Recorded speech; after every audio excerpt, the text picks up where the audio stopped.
మాట్లాడమంటే ఇక్కడ అందరి హీరోల అభిమానులు ఉన్నారు. జూనియర్ ఎన్టీ మీరు అందరు సినిమాలు చూస్తారు. రామ్ చరణ్ ఒక సినిమాని ఎక్కువ ఇంకొక హీరోని ఇష్టపడచ్చు, ఒక హీరోని ఎక్కువ ఇష్టపడచ్చు. జూనియర్ ఎన్టీఆర్ గారిని ఇష్టపడతారు, అల్లు అర్జున్ గారిని ఇష్టపడతారు. అలాగే ఒక ప్రభాస్ గారిని ఇష్టపడతారు.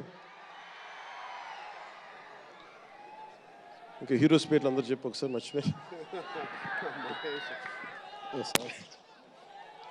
ఘట్టంనేని మహేష్ గారిని ఇష్టపడతారు. అంటే నేను ఎందుకు అందరి హీరోల క్షమించాలి అందరి హీరోల అభిమానులని పేరు పేరున నేను సమయం తక్కువ ఎక్కువ మంచి అందరి హీరోలు పేరు పేరున చెప్తున్నాను. చిన్న చిత్తగా అట్లని చెప్పట్లా. ఎవరైనా సరే ఏ స్థాయి హీరోలైనా సరే వారు ప్రత్యేకించి అభిమానులు ఉంటారు. నాని గారు ఉన్నారు, ఆయనకి ప్రత్యేకించి మా ఇంట్లో చాలామంది అభిమానులు ఉన్నారు. మా సిస్టర్ చాలా నచ్చుతారు మా చెల్లికి నాని గారి సినిమాలు.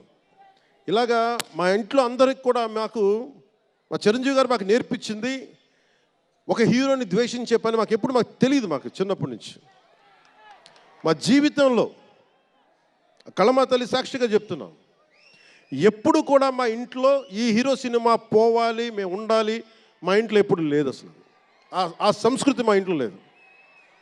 అందుకు మేము అందరం బాగుండాలని కోరుకుంటాం. ఎందుకు బాగుండాలని కోరుకుంటామంటే సర్వే జనం సుఖినో భవంతు అని చెప్పి మా నాన్న నేర్పించిన ఇది మాకు సంస్కృతి. అది వాళ్ళే మేమే బాగుండాలి వాళ్ళు బాగుండకూడదు అనుకుంటే ఎకానమీ తిరగాలి, అందరి దగ్గర డబ్బులు ఉండాలి, అందరూ బాగుండాలని కోరుకుంటాం. అలాంటి పరిస్థితుల్లో అలాంటి వాతావరణంలో పెరిగాం. రామ్ చరణ్ అలాంటి వాతావరణంలో పెరిగిన వ్యక్తి. నాకు చాలా గర్వంగా ఉంటుంది, చాలా ఆనందంగా ఉంటుంది. అతని